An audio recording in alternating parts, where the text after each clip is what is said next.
KCYBLP 103.5 FM is Cypress Radio. Cypress.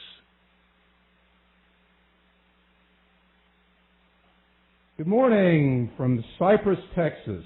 You have tuned into the Special Ed 504 Radio Hour. I'm your host, Louis Geigerman. To my knowledge, this is the first weekly radio show that is devoted solely to issues regarding special education and Section 504. Over time, we'll also be chatting about civil rights issues in the public schools, which include protection under Title IX for gender and gender stereotypes, and Title II of the Americans with Disabilities Amendment Act.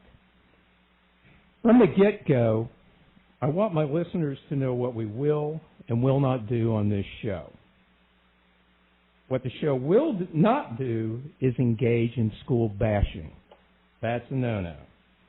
What we will do is provide information to help you provide appropriate programming for your child in special education and Section 504. We're not going to be taking calls from listeners at this time. The reason is that this station is a small non-for-profit and doesn't have the budget that these bigger corporate talk radio stations do. So, it takes a lot of money to have a board and call screeners.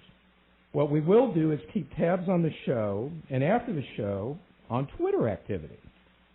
And if you aren't tweeting, it's time to get with it because it's an easy way to communicate. My Twitter address is Louis, L-O-U-I-S, Narda, N-A-R-D-A, and then go to then write hashtag SPED Hour, S-P-E-D-H-O-U-R. You can also email me at spedradio103.5 at gmail.com. Now, each week we will focus on a particular theme, and if the subject matter is too large or to cram into one show, we'll continue it on a subsequent show. However, I want to discuss things that are important to you, the listener. Future shows will discuss legal issues, therapies, bullying, and other pertinent topics. Today, though, for our inaugural show, I wanted to devote it entirely to a bill that was signed into law by our state's governor on June 19, 2015. In the event that you have been living under a rock for the last month, Texas Governor Abbott signed a bill that requires the installation of surveillance cameras upon request from a staff member or a parent in a classroom where the majority of the students that are in regular attendance are assigned to a self-contained or other special education setting for at least 50% of the school day. The video must be retained for a period of at least 6 months after the video was recorded. Now, this bill came as a result of a number of very well publicized cases of staff-on-student abuse across the state of Texas. This makes Texas the first state in the country to mandate the installation of surveillance cameras for the protection of students and for the protection of staff members as well against unfounded claims of abuse.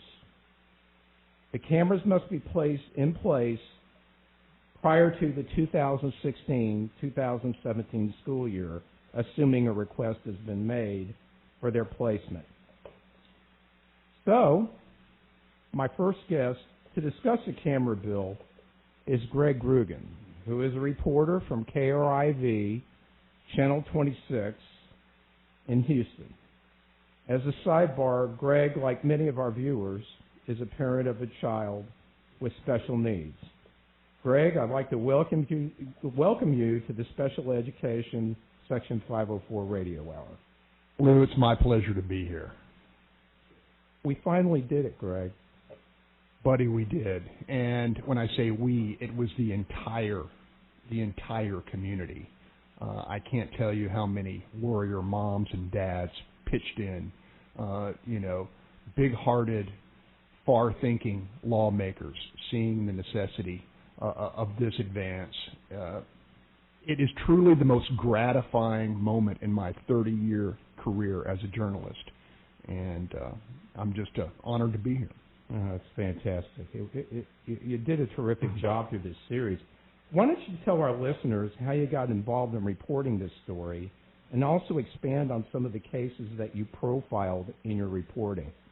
Lou, first of all, I am the parent of a special needs son, and as we all know, once you join that club, your whole social world changes, because other parents who are rearing children with special needs become your friends, and you hear their stories. What I learned quickly was that people were having gargantuan struggles trying to get a free and appropriate education for their kids. That's how you and I met. We started talking about how difficult it was for parents to get the type of education that could help their children get to where they needed to go. And so we started telling their stories, their struggles with school districts who were trying to provide the minimum in many cases. And during the course of those stories, people began bringing us horrific tales of abuse. Children who were incapable of outcries, of telling their parents that somebody is hurting me, somebody is physically and emotionally abusing me, coming home with the evidence on their bodies in many cases, bruises, unable to make progress, regression in staggering proportion. And it all went back to these special ed classrooms. Over the course of 2 years, we had more than a dozen Houston area school districts with cases of special needs abuse. And in some cases, those abuses were brought to our attention by whistleblowing staff members. In other cases, it was, in fact, the evidence on the bodies of children and the regression. The big cases, I have to go to Exley Elementary in Katy, where we had egregious use of vinegar-soaked cotton balls and treadmills used as punishment, as therapy. We had the case in Cypress at Smith Middle School, where an aide made an outcry saying not one but multiple children are being abused. That outcry was, if not ignored, pushed under the rug. The whistleblower came to the parents. It turned out that multiple children were being abused by a special needs aide. These were critical stories that raised awareness. And everyone in our community began to understand that children who cannot tell their parents that they are being hurt, children that are totally vulnerable, needed an extra level of protection. That level of protection being electronic surveillance, an eye in the sky that doesn't get tired and doesn't lie. So those stories, who did they touch? What ears were heard by it, and how did that motivate where we are today? Everybody knows the numbers and how our population of kids is expanding rapidly. And when we told these stories, other parents would hear, but more importantly, our policymakers, our lawmakers would hear. And quite frankly, we drew the attention of then State Senator Dan Patrick, and he became the champion for this extraordinarily necessary level of protection. And what did Senator Patrick, the then Senator Patrick, say to you at that time? He said, Greg, this has to stop. These children and their parents have to have the assurance that when they go to a Texas public school, they will have a safe environment. And they will be protected and guarded by Texas public educators who will have their best interest at heart and will return them to their parents without physical or emotional harm. And he said, I will do everything I can to make sure that happens. And what impact do you think that Senator Patrick, turned Lieutenant Governor Patrick, had on the passage of this bill? Absolutely pivotal. I'll go on the record right now saying that if Dan Patrick had not championed this cause, we would still likely be fighting in the Texas legislature. I'm not saying it wouldn't have happened, but we have accomplished this goal. Parents have accomplished this goal a lot sooner because of the extraordinary dedication to the issue by now Lieutenant Governor Dan Patrick. It is truly an important legacy of public service for our Lieutenant Governor. I would certainly agree with that, having been involved in the trenches as well in this bill. Do you have any other thoughts that you would like to share regarding the process that we took from a media perspective in getting the bill through the legislature? Well, I do want to say, with the numbers, everyone in the state of Texas knows a child with a disability. A niece, a nephew, a best friend's child, a neighbor. And so people got involved in this.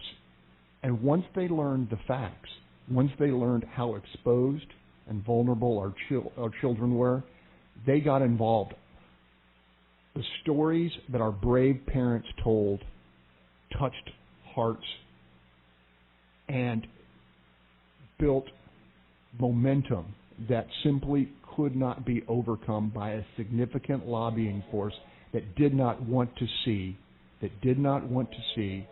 cameras become a reality in Texas classrooms, Texas self-contained classrooms. Okay, we're going to go to a break, and then when we come back, we're going to have Lieutenant Governor Patrick on the line.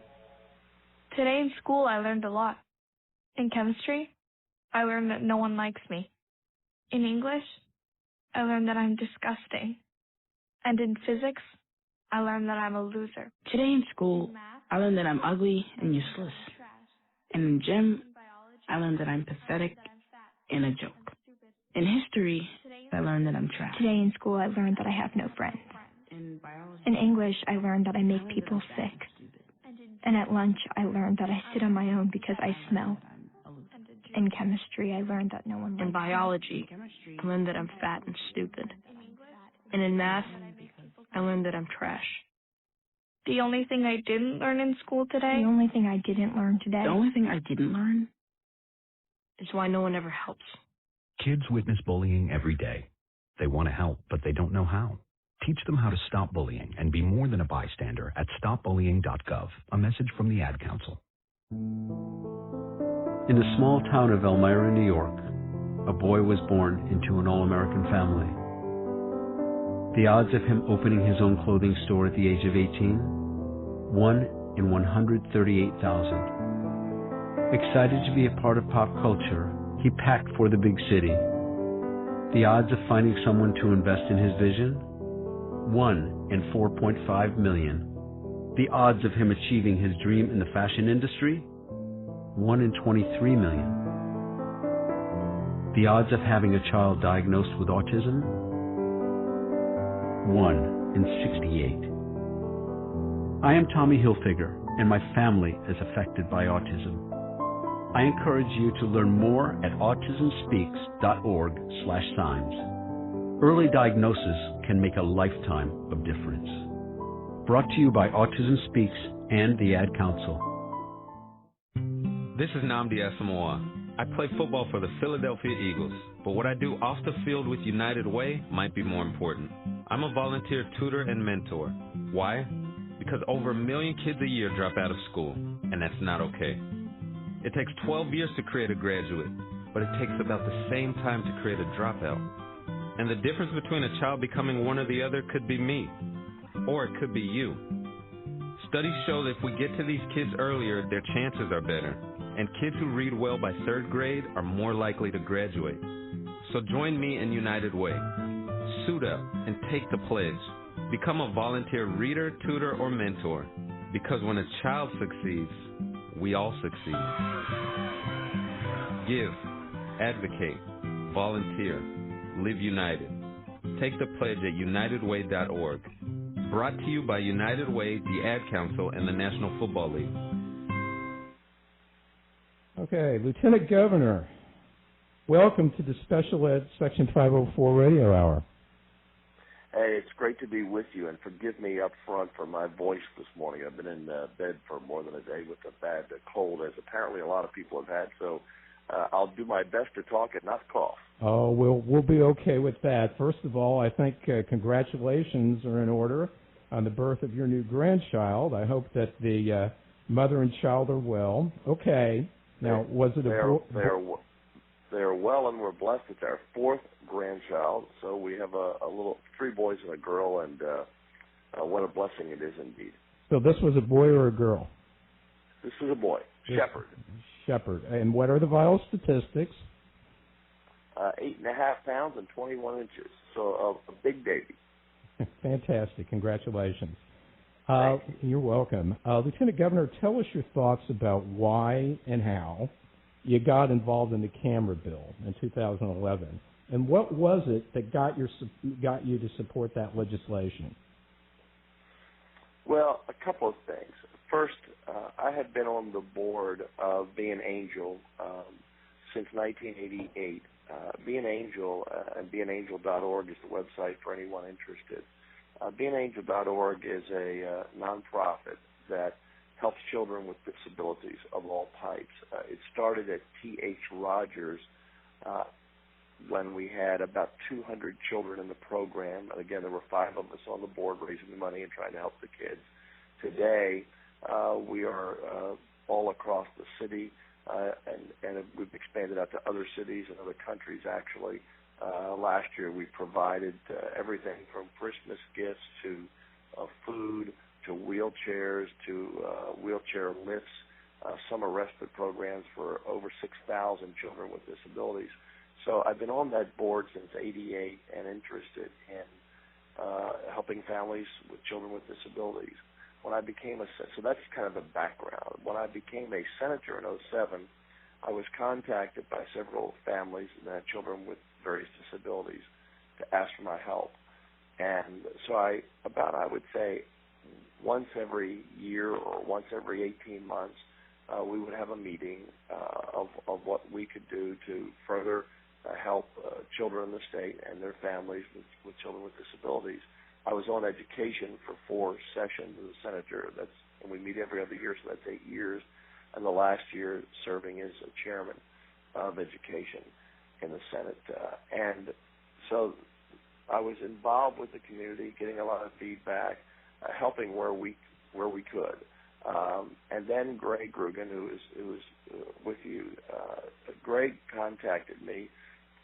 He's a great reporter in television in Houston. Contacted me back in 2012, I guess it was, about the story he did on how children were being abused in some of our schools. Now, I know you all believe the same thing, and I'll just say it to be clear.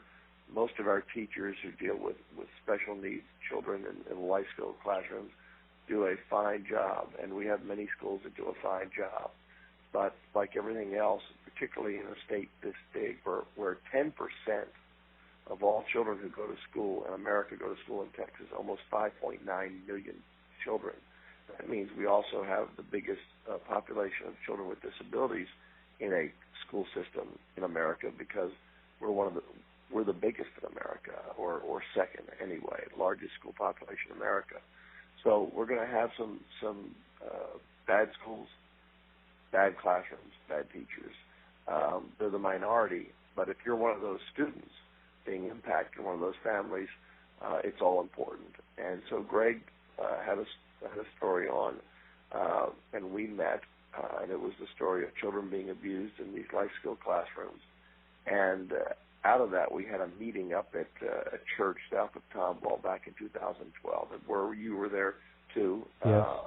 And you'll recall we had a question and answer session, and I was so alarmed at the things that I discovered that I couldn't believe. Children being put in a file cabinet drawer, children being hit, cotton balls covered with vinegar stuffed in the mouth of children, just unthinkable things. That is really was the catalyst to say, what can we do to help prevent this? And that year, as chair of education, as you all know, in 2013, we filed the bill and passed the bill. Unfortunately, it was vetoed to put cameras in the classrooms to protect the students, the families, and the teachers who were innocent from being falsely accused.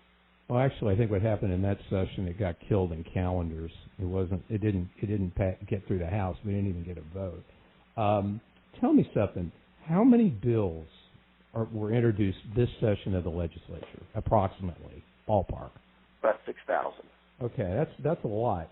And I imagine from what I found was even a smaller amount of those bills even get a hearing. Isn't that true? Yes. Out of the 6,000 bills, probably not a third, not even 2,000 get a hearing. And I know in the Senate this session, 1,262 bills passed totally out of the Senate session.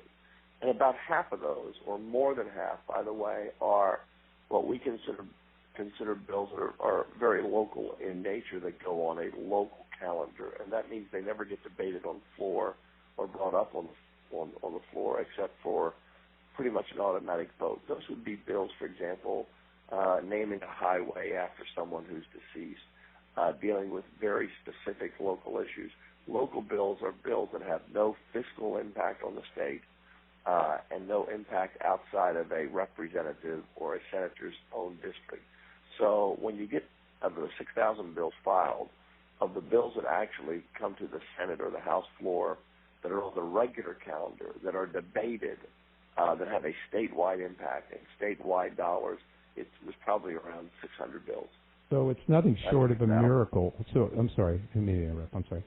So it was actually a miracle, short of a miracle, to get this bill through this last session. Well, it's very hard to get a bill passed. You are correct. The system is designed to limit legislation passed, and you have to have someone strongly supportive of a bill for a couple of things. One, you're competing, no matter what the merits of a bill are, Lewis, or whatever the merits of a bill are, you're competing with time, because we only meet for 140 days every other year. So there are only so many committee meetings and hearings on the bills. And so you have to have someone passionate about the bill, a Senate member. I'll speak for the Senate for now. A Senate member or the chairman of that committee or the lieutenant governor. And so you start selling the merits of your bill to the other members on why they should hear this bill, why it's important. And then you have to get it out of that committee, and then you have to get it to the floor and do the same thing. So you're correct. It's pretty tough to pass a bill. So my last question to you, though, is can you share any conversations with the governor? Because after we got it passed, there was a question whether the governor was going to sign it or not. Can you share any conversations you had with Governor Abbott?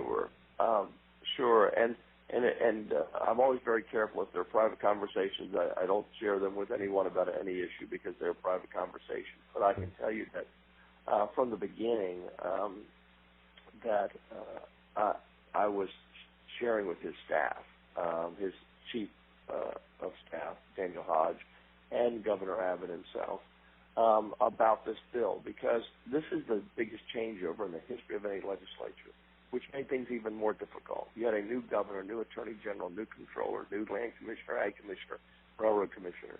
You had 9 new senators out of there are only 31 senators, so a third of the class were new, a new lieutenant governor and myself. So everyone was having to learn about a lot of things. If you can imagine, Lewis, if you came in and you were a new senator, everyone's tugging on your shirt about everything, from transportation to water to border security to taxes to you name it. And so how would this bill, very important bill, but a little bill in the big scheme of things, in that it impacted a smaller community of citizens, but a mighty bill in its impact for that community. And so that includes the governor's office. So they were having so many people knock on their door and ask for help that I took the time when I could to share why this was important. And I remember one day after we had passed the bill, Daniel, the chief of staff of the governor, was sitting on the podium with me and discussing a number of bills. And this was one I mentioned and said, this is very important. I gave him the history of what had happened, even the history of the bill, and said, we need to get a governor's signature on this bill. And then I also shared with the governor personally on a phone call.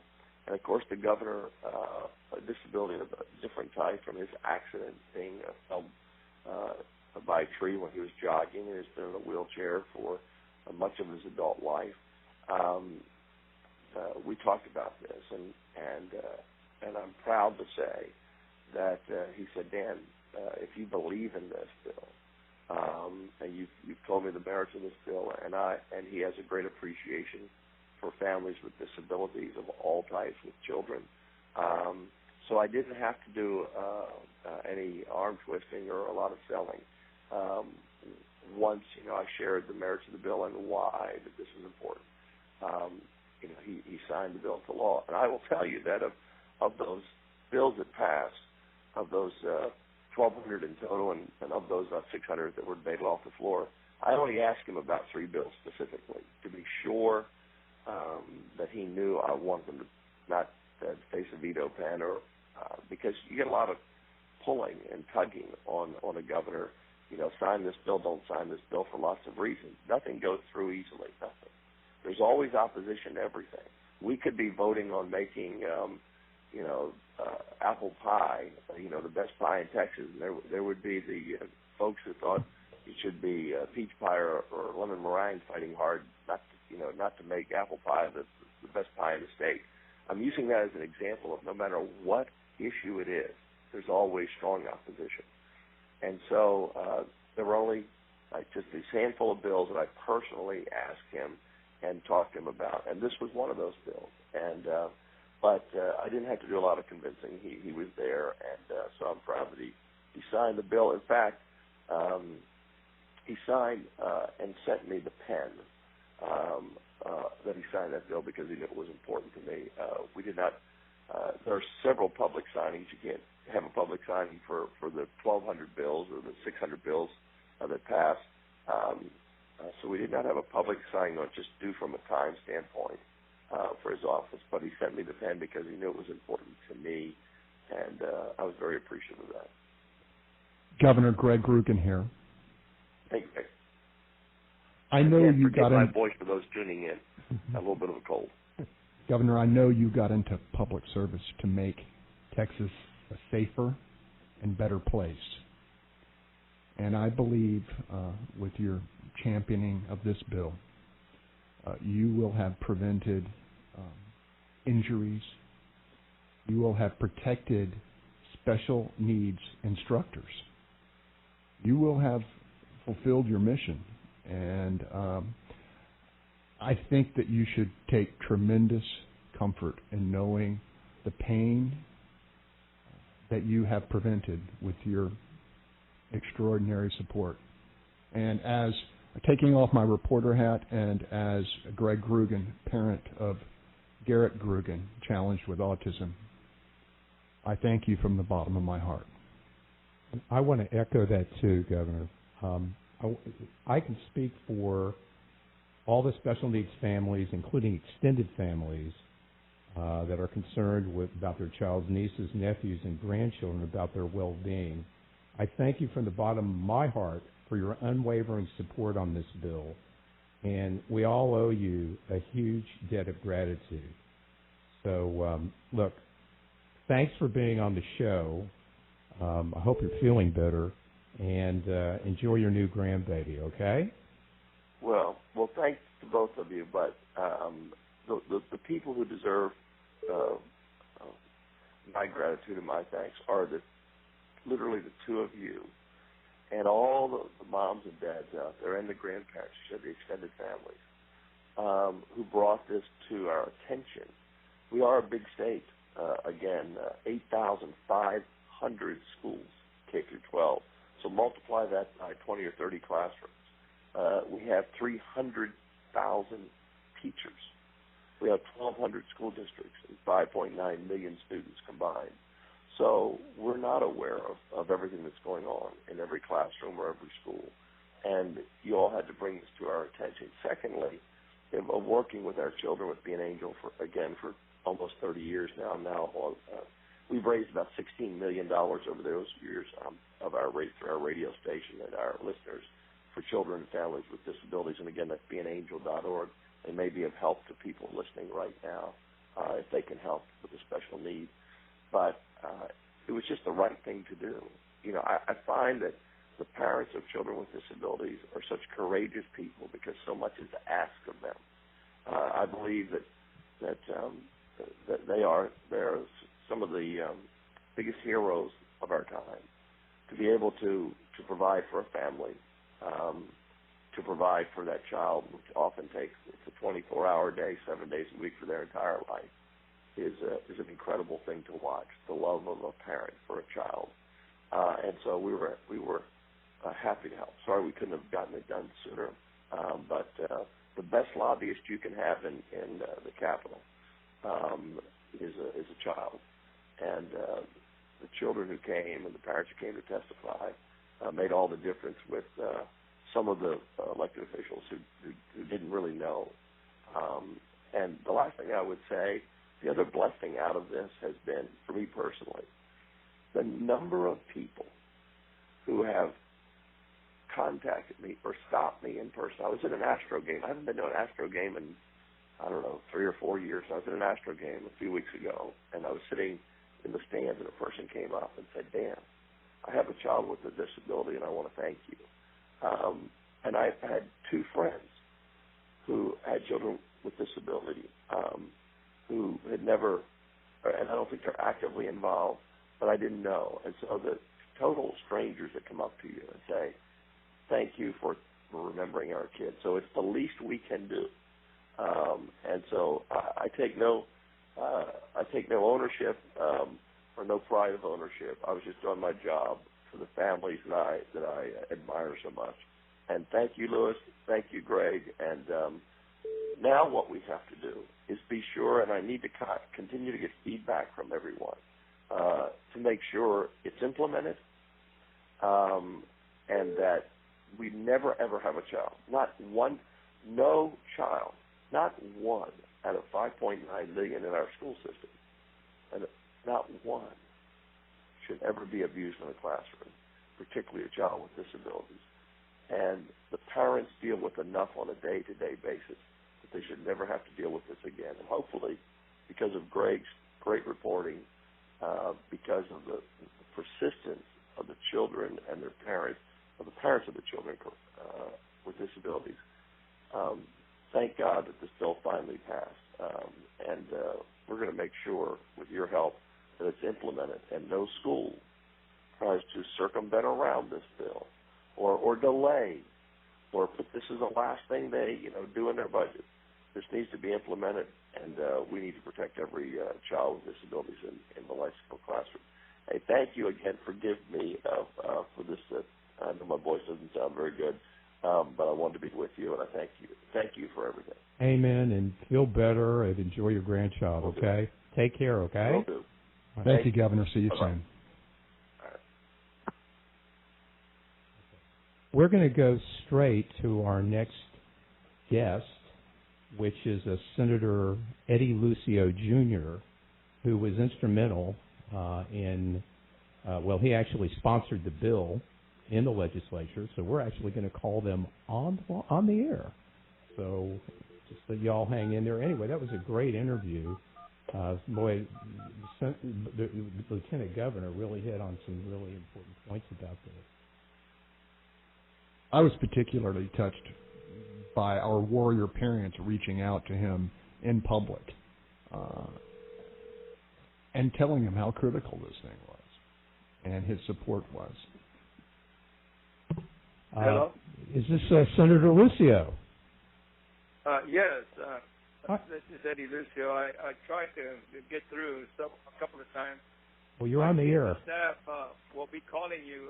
We'd like to reschedule it if you like. Well, no, it's okay. Senator Lucio, Greg Grugan here, and if you've got a couple of minutes, we're on the air right now. Yeah. Just ask you a couple of questions. Go ahead. Okay, great. Go ahead. I'm sorry for the delay. If you care to, okay? Absolutely. Tell me, Senator Lucio, how did you become involved in the camera bill? Well, it was a bill that Governor Patrick had taken up the section before, and I certainly felt that it had a lot of merit. He was not able to, unfortunately, pass it at the time, and that session he carried a lot of other bills and was pretty involved with other pieces of legislation. He didn't, unfortunately, have the support that was needed. But this session wasn't the first time that the bill had come up, obviously, and at the point at that point when Senator Patrick unfortunately failed to be able to pass the bill, I was incredibly moved by some of the testimony of the parents and students who came home from school with bruises, who couldn't confirm how they had received those injuries. I believe that we have a moral duty, quite frankly, to protect the most vulnerable among us, and that is why in my time in the legislature, I've tried to be a champion for students with autism and other special needs whenever I can. In this case, I have to tell you, it breaks my heart to see children who are being abused but can't express to an adult what is happening or don't recognize anything is wrong. I suspect that it wasn't a very popular stance, at least with some of the educational lobbyists. What kind of things did they say to you, and what kind of obstacles did you encounter in sponsoring the bill? That's a good question, and throughout the process, we tried to work closely with all stakeholders to try to get widespread support for the bill. But we actually had very little pushback from teachers groups because we ensured that the footage wouldn't be used for any kind of evaluation other than in the case of an allegation of abuse. And the teachers we talked to seemed to support the bill as long as it was applied fairly. And we spent a lot of time fine-tuning the bill, but I would not call that an obstacle at all. The discussions we had with other members and stakeholders helped us to address legitimate concerns in the final version that we hadn't thought of when we filed the bill. And all in all, the input we received led to a better bill. I understood that there was difficulty in getting a hearing in the Senate Education hearing this session. How did we get a hearing? I think it was like the last day of hearings that for bills that were coming out of the Senate to the House. We got it scheduled. Can you give me any insight on how we actually got a hearing? Well, I pressed it a little bit, obviously, because when I believe in a bill, I really go all out for it. But Senator Larry Taylor was the chair of the Senate Committee on Education. He's out of the Houston area. And I truly believe he did a fantastic job in a position that forces him to make decisions about a lot of very controversial bills, including Senate Bill 507. Once he realized the support that the bill had among the members of the committee and among the public, he was very happy to set the bill for a hearing and was very gracious enough to vote the bill out of committee that same day, which is rare. I think that timing played a role in securing a hearing for the bill as well. just before the hearing, committee hearing, news of an incident of abuse that, thank God, was caught on camera, came out, and I suspect that news helped to convince Chairman Taylor as well as other members of the committee that we needed to take immediate action on this serious issue, and that happened in Plano, Texas. I think that actually happened in the Houston area, in Spring Branch. Well, that was another one, yes. Yeah. Are any other thoughts about the process that in getting the bill passed in this legislative session? Do you have any other thoughts? Yes, sir. I would be remiss if I did not give credit to State Representative Senfronia Thompson, Chairman Thompson, who carried this bill for me in the House. She had a tough job getting the bill quickly through committee and up for a vote in the House, where many bills were getting lost in the shuffle during the last few weeks of the session. She did an incredible job. So, I'm just extremely grateful that we were able to do it. Amen to that. As a matter of fact, she's my next guest. Senator Greg Grugan here. I just wanted to tell you I have been covering you since 1990, the Ann Richards session. And you have a long and distinguished career of representing all Texans, particularly those in the Rio Grande Valley. I would like to ask you, have you forged a special bond with the families of special needs children in the Rio Grande Valley? You are their go-to guy. Absolutely. Every time they have a rally, every time they have some kind of gathering, I make sure that I schedule that event or reschedule other things to be able to be there. To me, nothing is more special than our children. And, my position on pro-life, my position on issues that have come before the Senate all these years. You've been there. And I think we have a chance in life to do the right thing, and we're just passing through. So I think the more we do, the better it is for future generations to look back and see the work that other people did so they can follow through and do the same thing. Senator Lucio, this is Lewis again. Listen, I want to thank you so much for your support of this legislation and carrying it in the legislature. And by the way, all the advocates in the state owe you a huge debt of gratitude as well for sponsoring the advocates bill that passed in the previous session. So, kudos for that for sure. Listen, we deeply appreciate you coming onto the show. Sorry that we ran a little late, but thank you for your help. I'm so sorry that I wasn't able to get through, but you all have a blessed weekend, and please call on me if I can be of further assistance or help, okay? You can count on it. Thank you so much for being on the show. Thank you. Bye-bye now. Okay, we're going to go to a very short break, and then we're going to bring on Senfronia Thompson, who will talk about her role in the last session. So we'll be back in a second with Senfronia Thompson. Who might you save? Your mother, your father, your husband, uncle, aunt, son. Learn FAST, F-A-S-T, the sudden signs of a stroke, and you could save your friend, your best friend, teacher, boss, coach. F, face drooping. A, arm weakness. S, speech difficulty. T, time to call 911. F-A-S-T, face, arm, speech, time. That's F, face drooping. A, arm weakness. S, speech difficulty. T, time to call 911. The sooner they get to the hospital, the sooner they'll get treatment. And that can make a remarkable difference in the recovery of your neighbor, the waiter, a fellow shopper, a total stranger, grandmother, grandfather. So learn FAST, the sudden signs of a stroke, then pass it on, because you never know who might save you.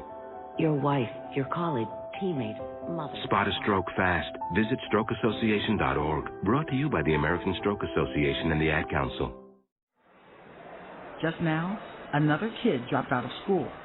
There's one every 20 seconds. Over 200 kids an hour. That adds up to nearly 5,000 kids every school day. If we do nothing, 3.5 million kids won't receive a diploma over the next 4 years. But there is someone who can change that. And that someone is you. United Way knows that kids who have a caring adult in their life are more likely to make it. So make a pledge. Tutor a child who needs help. Mentor a kid who needs someone on their side. Volunteer to read to children. Because the path to success or failure starts long before graduation day. And the difference between a graduate and a dropout could be you. Take the pledge to volunteer now at unitedway.org. Brought to you by United Way and the Ad Council. Our next guest is Representative Senfronia Thompson, the House sponsor of the camera bill. Representative Thompson is from the Houston area and is the chairperson of the Local and Consent Calendars Committee. Representative Thompson, welcome to the Special Ed Section 504 Radio Hour. Thank you so much. Thank you for inviting me to participate.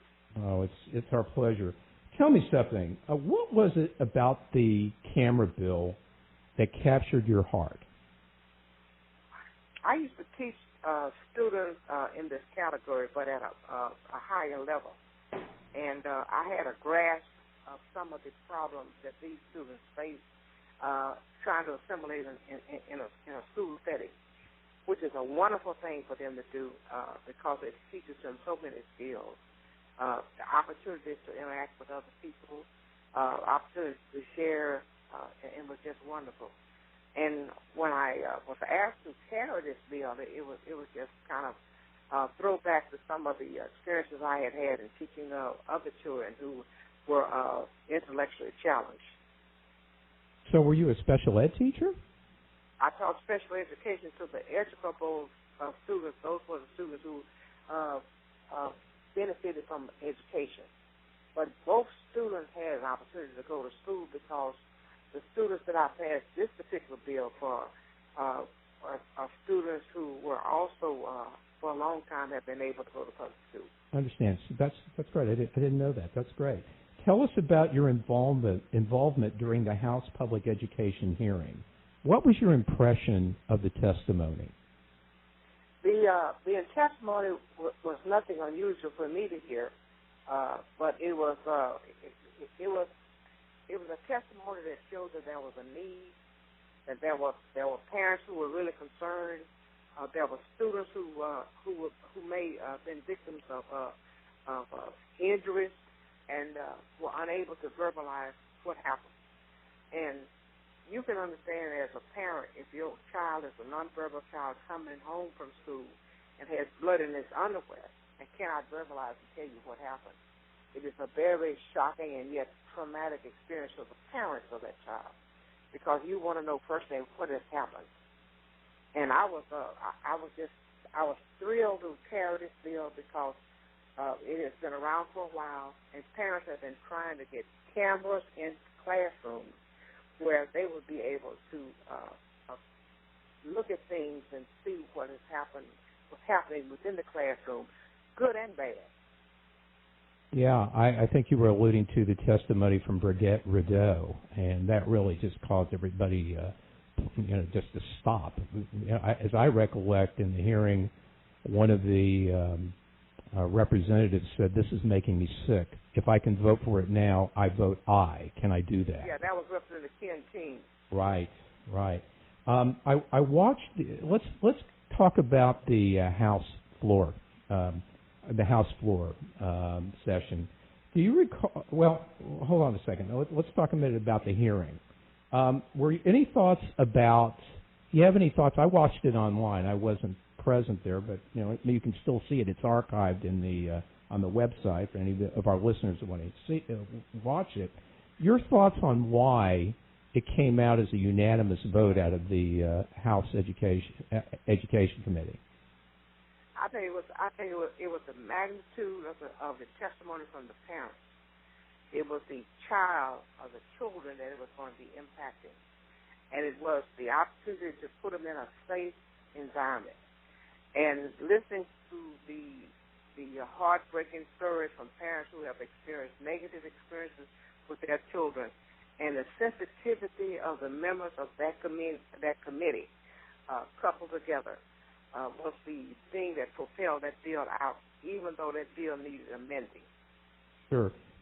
and that unanimous vote, did that have an impact on which calendar committee that it would have been referred to? Yes, sir, it did. And the committee itself wanted to go to the local and consent calendar because it would have been able to get to the floor quicker, and we were up against time. Time in that the session was about to close down, House bills was about to end being hearing, and we had a race on up against time at that particular point, and that was the quickest calendar they could get on and get out and to the floor and the passage of and the possibility of passage. As I recollect, I think the calendars on the regular calendar committee, the last 2 days of calendar, none of those got to the floor. So really, local and consent was the only place to go anyway. So yes. it was yes, fortuitous that we did that. It got out of the committee, and then it went to local and consent, and it got out pretty quick. Did you have a hand in that? Well, the committee itself is composed of 13 persons, 8 Republicans and 5 Democrats, and everyone gets an opportunity to read those bills when it's up for consideration, and we talk to each other.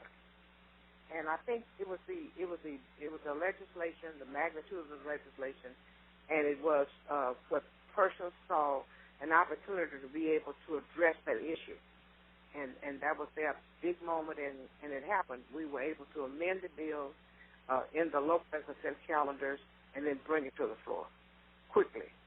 Right. And then, if you would, could you walk us through the day that the camera bill was considered on the House floor, for the local and consent calendar? What happened that day? When a bill is on local and consent calendar and it hits the House floor, no matter what day it is, members can just object to the bill just because they want to. But that particular day, there were persons in our bodies who had not gotten any legislation through themselves because they had been fighting other people all the session on various things, and they were not able to get any of their agendas done. So what they did, they attacked the persons on the local calendar legislation just because they wanted to, and they could do it. And you need to 5 names to knock a bill off, or you can talk 10 minutes to knock it off. And they knocked this bill off. And I get bills knocked off, and I personally didn't care. But when it came to this particular bill, I was enraged. I was enraged because this was, if they were going to knock any bill off, this was not the bill to knock off. And I had to figure out a way to get the body to understand the significance of this bill. So I was kind of blocked out as to how I get that done. So I began to ask parliamentary inquiries on the back mic, and through those series of parliamentary inquiries with Speaker Bonner, I was able to get my colleagues to understand that this was a significant piece of legislation for a vulnerable group of students that needed to be passed. And there were persons on the floor just for the hell of it blocking this legislation, just for no rhyme or reason. They just decided they're going to knock it off. Senator. And, I had 2 of my colleagues, Representative Leach and Representative Simmons, who kind of helped me, and we got together with other members on the floor and put some pressure on those persons and made them back down, pull those objections off, and kind of embarrassed them to even have thought about hurting this population of individuals. Representative Thompson, Greg Grugan here. I have been covering you in some form or fashion for a long time, 25 years. I know last time we were on the Thompson bill, weren't we? I just want to say that in a career full of fine moments, your protection of the camera bill in those waning days of the legislative session has to rank among your finest hours as a lawmaker, and I just want everyone who is listening to know that. Well, thank you very much. And it was a labor of love, something I didn't mind doing. I was so grateful that I had the God-given privilege to do this, and I feel very blessed to have been able to get it through. You know, Representative Thompson, this is Lewis again. Your involvement in this bill was enormous. And without you, this bill wouldn't have passed. I've watched the hearing about 5 times on my computer, and every time I hear you make the parliamentary inquiry to Speaker Strauss or call out the 5 representatives that were going to knock off the bill, like Sticky and others, knock the bill they off. had actually knocked the bill off. Yeah, I know. Right. And then you came back on the second and third reading. How much time elapsed between the first reading, right, and then the second where they withdrew the names? How much time elapsed? I don't know, because I was really moving so fast in order to be able to prevent the third reading from coming up. Because had the third reading happened, it would have been a dead deal. Right. And I was racing against time, and I just don't know. I'll tell you. Because I was assimilating support, opportunities, putting objections off. We had about 18 or 19 people who was in that objection corner who was just had no rhyme or reason the impact of what they were doing. Absolutely. Well, like I said, I watched this about 5 times, okay? And I'm shouting, awesome, when I hear you make your parliamentary inquiries. And all I can say to you, and I can speak for all the families that are impacted by this legislation, you rock. Thank you very much. I'm grateful to be able to rock for these kids. Thank you. Thank you so much for standing your ground and getting the bill passed on the House and your continued efforts in the conference committee. And I guess got to thank you so much for coming on the show. This is just a really wonderful discussion that we're able to have today because of the efforts you did. That was a school board trustee from Fort Bend County who was she was so helpful because she helped to assimilate the language for the amendment, and she sent it to me almost instantly. You know, she was working on it even while I was in committee presenting the bill, and we got together, and I told her, you got to send me this information right away. And I mean within moments, she sent it to me. And I was so grateful for the trustee in Fort Bend County. She worked with a guy named Paul Colbert, who used to be my colleague. And we got together, and we put those amendments together. We slapped them on in local consent calendars, and I am so grateful to all the other 12 members of the local consent calendar who understood the gravity, the magnitude, the significance, the importance of helping these vulnerable kids and putting them in a safe environment. Well, that just so happens you mentioned Paul Colbert. He's going to be my next guest. So, listen, Representative Thompson, again, thanks so much for helping, and thank you so much for making this happen. We couldn't have done it without you. And I'm just so grateful to have had the privilege of having been able to do it. Okay. Well, thanks for coming on the show. Be well. Oh, you're welcome. Bye-bye. Bye. Okay, we're going to go to a break, and then when we come back, we're going to have on Paul Colbert, the lobbyist that helped us get the bill through. So we'll be back shortly with Paul Colbert. So, Jacqueline. Yes, Mom? I wanted to talk to you about something, and... Oh, wait. Hold on. I just got a text. Oh, there's another one. Wow. Busy me. So, anyway... Oh, wait, Mom. I just got a message. My friends keep commenting on my comment. Oh, there's another one. So many comments on my comment. Oh, I can't wait to watch TV tonight. Playoffs! Hey, guys, check out my new video game. Pew, pew. Wait, Mom, what? What? Hold What'd you say? Wait a second, what? This weekend, unplug. Take your family to the forest. There's nothing in the world like experiencing nature firsthand. Trees, paths, bluebirds, streams. Getting closer to nature can get you closer to your family. To find the forest nearest you, go to discovertheforest.org. Brought to you by the U.S. Forest Service and the Ad Council.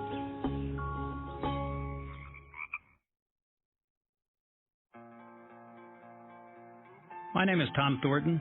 And my name is Cindy Thornton. We've been married 38 years. We're retired, and this is how we live united. We play golf and we travel, but we also decided we were going to give to and volunteer with United Way at our community free health clinic. I do the nursing at the clinic. I work the front office, checking in patients, greeting them, making them feel comfortable. United Way is how we contribute because we know our time and money are going to the right places, the places that need it most and implement it best. Judging by the thank yous we get at the clinic, I'd say we're doing the right thing with our retirement, too. We even get a few bless yous. It's incredible. We're Tom and Cindy Thornton. We volunteer at our community free health clinic, so we don't just wear the shirt. We live it. Give, advocate, volunteer, live united. Go to liveunited.org, brought to you by United Way and the Ad Council. KCYBLP 103.5 FM is Cypress Radio. Cypress. All right. Our last guest is Paul Colbert. And Paul is a former state senator from the Houston area that now lives in Buffalo, New York. Actually, I'm a former representative from the Houston area, and my wife is working in Buffalo, and I commute between Houston and Buffalo. Oh, okay. Sorry. Okay. Paul was hired as a lobbyist through the generosity of Brigitte Rideau due to your expertise in education issues. And so, Paul, welcome to the Special Ed Section 504 Radio Hour. Well, thank you. It's good to be here, and thank you for all the good work that you did with respect to the passage of the camera bill. It wouldn't have happened without you. Oh, geez, thanks. I appreciate that. There were a lot of us that were working on this bill, but I appreciate the kudos. Okay, Paul, tell us how you got involved with the bill. I got involved with the bill basically, Louis, because you asked me. Okay. Okay, fair enough. Well, I'm glad you did. And you talked to me about the bill, and you were asking for some advice as to how it could be passed, and did I know anyone who helped with that sort of thing? And I said, well, that's sort of what I do. I also have a particular special interest in it because I have an autistic granddaughter, and so it affected me and my family personally. Well, I couldn't have picked a better person here. Tell me, what were we up against to get this bill through the legislature? We were up against some monumental hurdles. First of all, you had several organizations that were, shall we say, quietly opposed to the bill. They weren't going to testify against it, but they were going to very quietly use their influence to make sure that the bill was sidetracked and didn't happen. So that was a major problem. You then had a tug of war between folks who didn't want anything to pass that would put a financial burden on school districts on the one hand, and you had a burden on the other hand of people who didn't want to pass anything that would cost the state any money, which meant that you couldn't satisfy both groups very easily. You also had just a general reluctance this session to pass legislation. I think particularly with Governor Patrick, you had a bit of a discussion of how few bills made it through out of the many bills that were filed. This was a session when the goal of most people was to not pass legislation. So you had all sorts of forces working against it in a legislative structure that basically makes it harder to pass bills than it is to kill them. It's very easy to kill pieces of legislation, very hard to get them through the process. So tell me some of the steps that, if you could summarize, the steps we had to go through to get the bill through the legislature. Well, the first thing was we had a bill from last session that started out relatively okay, but then in order to get the bill out of the House committee, basically a lot of amendments had to be accepted to satisfy some of those groups that were trying to sidetrack the legislation, and those amendments made the bill, if it had been able to pass in 2013, would have made it totally unworkable.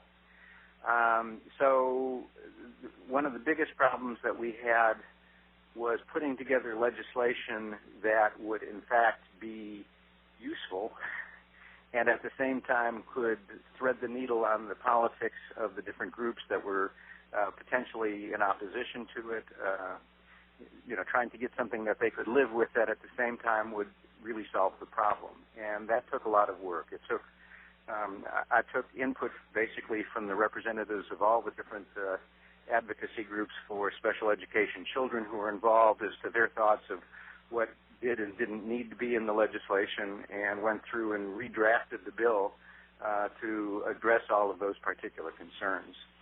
Then we had to go through the same process of getting input from the groups that were expressing opposition and trying to find language that we could live with that would address the concerns that they were raising when they were legitimate concerns. So given, the fact that you said this legislative session was designed to not pass bills, give me a number of what the odds were of getting a bill through, let alone one that had some controversy. The odds were, in terms of the overall legislation this time around, I think fewer than 20% of the actual bills that were filed passed. So the odds were 4-1 that it wouldn't right there. And then when you consider the fact that it had some opposition from significantly influential organizations, that probably gave us, maybe a 10% chance of being able to pass the bill. And when you throw into that the fact that there was going to have to be some way of putting money into it, that probably reduced it even further. Yeah. So what do you believe were the keys to our success in getting it passed? There were several keys.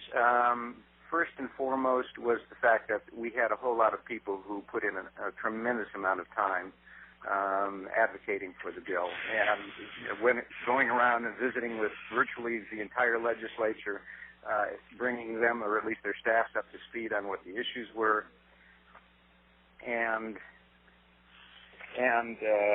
trying to make sure that they had an understanding as to what the important issues were. The other thing that we had going for us was, in particular, the parents. The testimony of the parents in both the House and the Senate was amazing and absolutely critical to its success. You've had some discussion of that already with the people who were on the program previously. And by the way, I apologize for the sort of the hesitancy and noise here, but we have to go pick up a rental car before they close at noon, and so we're getting in the car here right now to be able to do that. All right. Not a problem. Anyway, the testimony of the parents was phenomenal.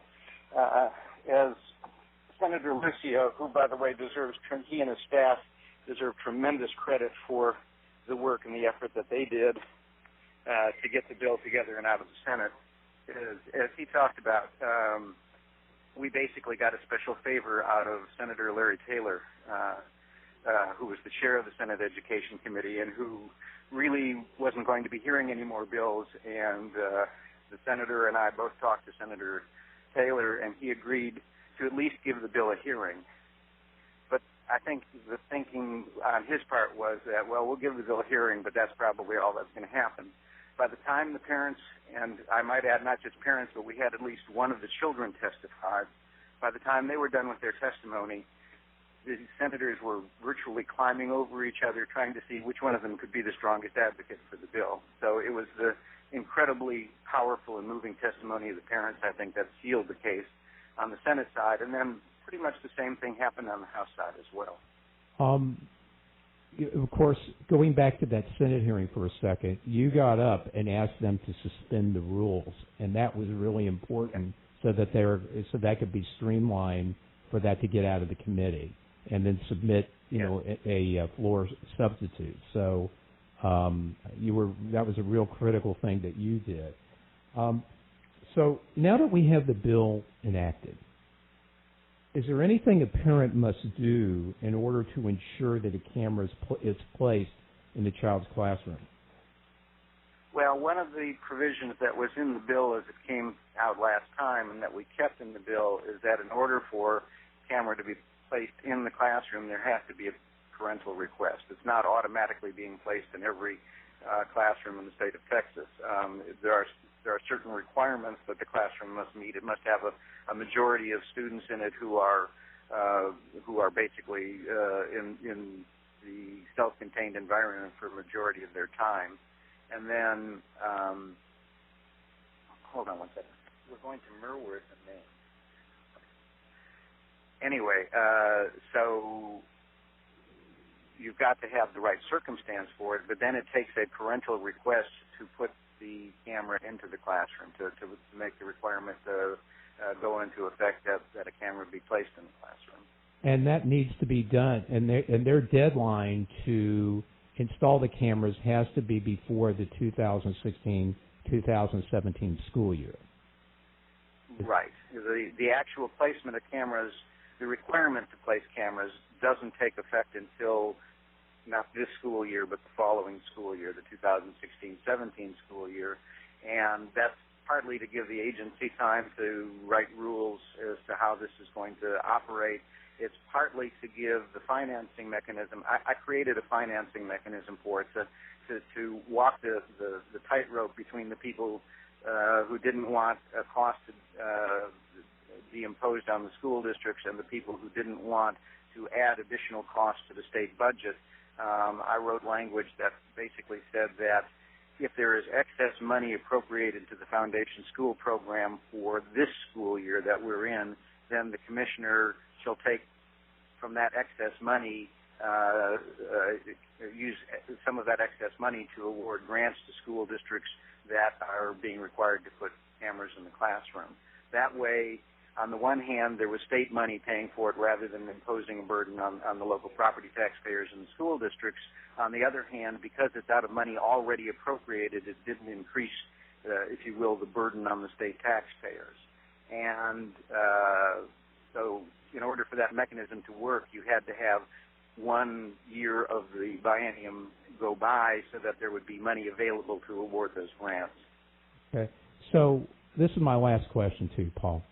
As listeners are listening all over the country, I think there are people in Alaska that are even hearing us today, can you encapsulate the things that someone would need to do to get a similar measure passed in their legislature?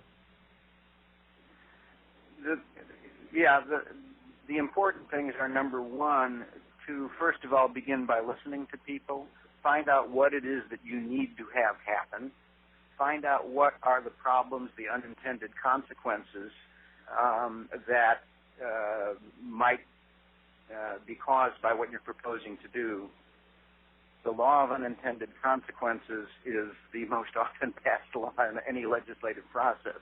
So it's important to hear from people who are opposed to it to make sure that you're not doing something that's unnecessary to what you're trying to accomplish that nonetheless makes things difficult or unwieldy. And you have to listen to people in order to be able to work those sorts of things out. Before the session started, I met with representatives of, for example, of the teacher organizations who might otherwise have concerns, and I worked the things out with them so that they were supportive of the bill all through the legislative process.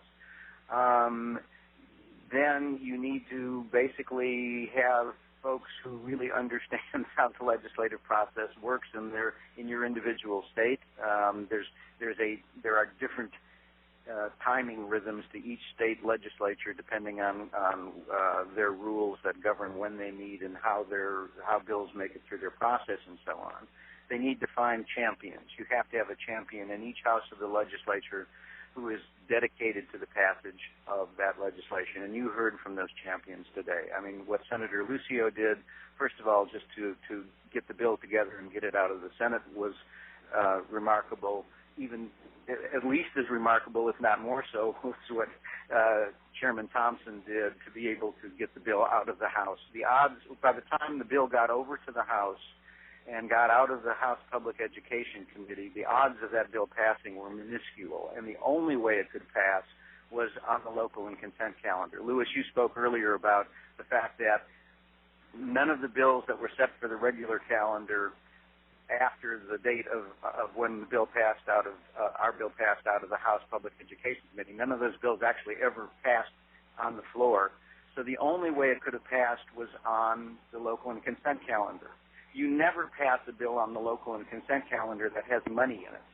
It's virtually unheard of, but Senfronia Thompson did it.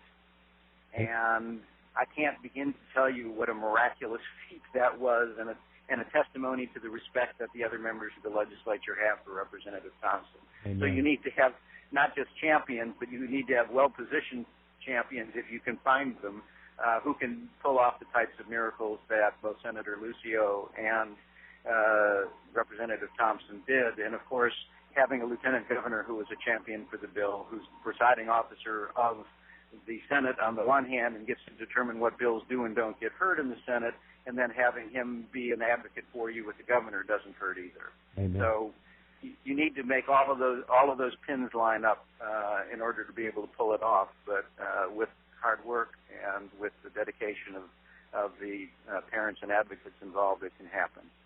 Paul, Greg Rugen here. I'm going to chime in. I covered you in the 72nd and 73rd legislature. That goes a long way back. And yes. Your intellect and integrity was widely respected in the House and the Senate. While you no longer serve in that capacity, it was clear decades later that your advocacy, your intellect, your skill was critical to passage of this, and it transcended that time. You had colleagues still serving who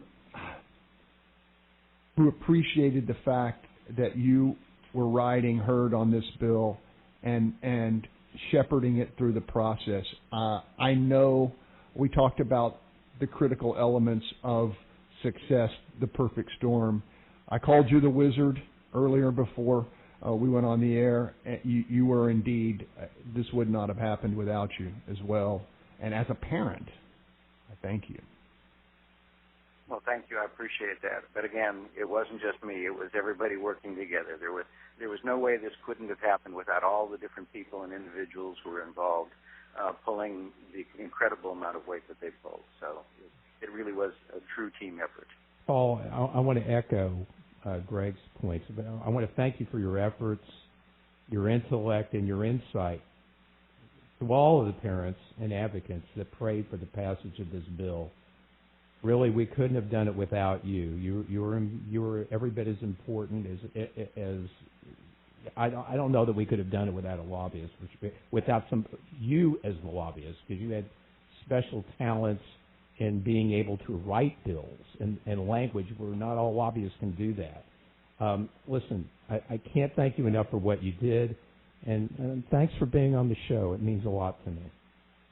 Well, thanks. I appreciate it. Really, lobbying was a small portion of what I did. Most of the work that I did on it was, technically, you might say, consulting. It was really putting together legislation that could pass. It was writing the amendments that Representative Thompson talked about. And I wrote the amendments that she asked for, that she needed to have to be able to get it out of the Local and Consent Calendar Committee, for example. I wrote the Senate floor amendment that basically fixed all of the things that were wrong with the bill as it passed out of the House committee last session. So a lot of what happened wasn't because I was lobbying. It happened because I've had a long-time background in writing legislation. Not only was I the subject chair of education for 8 years while I was in the House, but I had been the research director of the Senate Education Committee. So, I had some background to bring to that sort of stuff. It wasn't really the lobbying. The lobbying was primarily done by the parents and the advocacy organizations. And the work that they did, as I said, was phenomenal. So, really, it took everybody's efforts to be able to make this happen. And it was just an honor to be part of it. Well, listen, my friend, thanks so much. I know that you do this, for other organizations, as part of your business. But obviously, as you said, you took this as a particular interest as well, and you championed it, and we can't thank you enough. Listen, thanks for being on the show, man. Have a great day, okay? Well, thanks, and thanks for all the good work that you do, and that all of the people that you're associated with.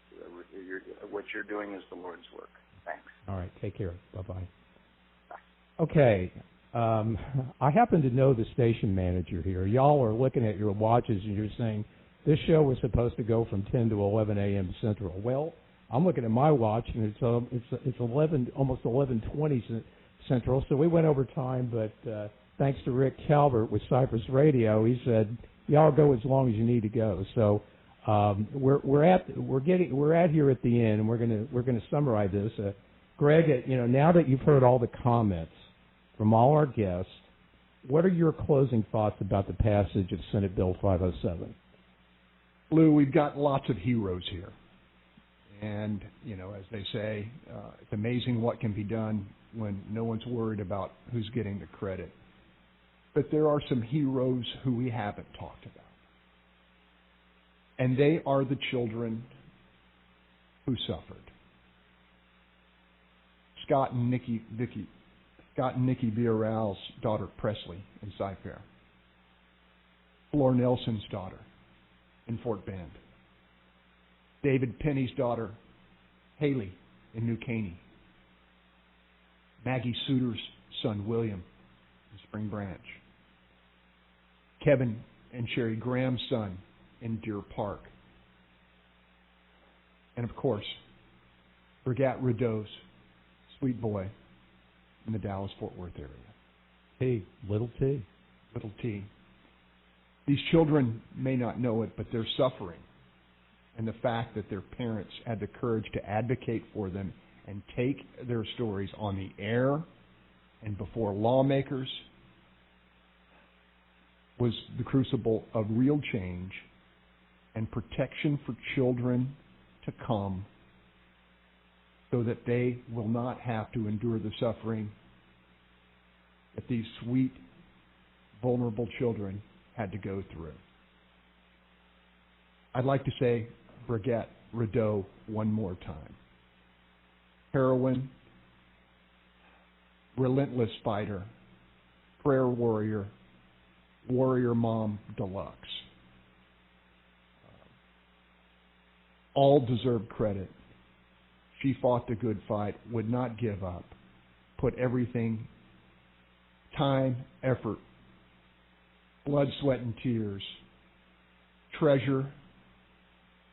She was a critical player. We had a good, strong group here in Houston. She fought in many ways a much more solitary battle in the other great population center, Dallas-Fort Worth. Brigitte, we love you. I hope you're listening. You did it. I want to echo that for a second. Look, everybody that had an impact on speaking to all the legislators, and there were people hitting the halls constantly, okay? And if we didn't mention your name out here, believe me, you know who you are, but your efforts, Stacy and others, made such Columba, y'all made, and Linda, y'all made important contributions that all mattered. But I want to say one passing thing about Brigitte.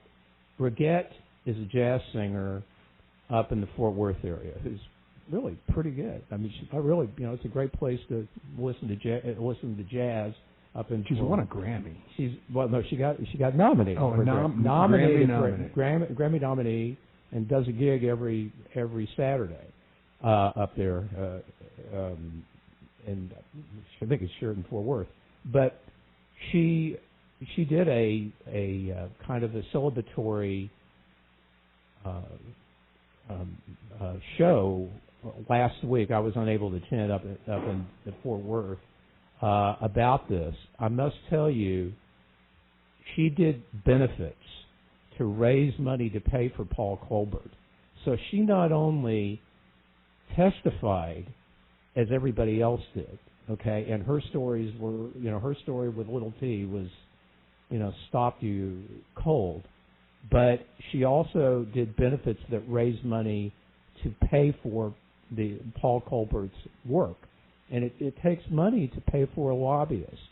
And she did that, which really helped. And so, Brigitte, again, kudos to you, but kudos, as I said, to everybody that took part and did their part in getting the bill passed.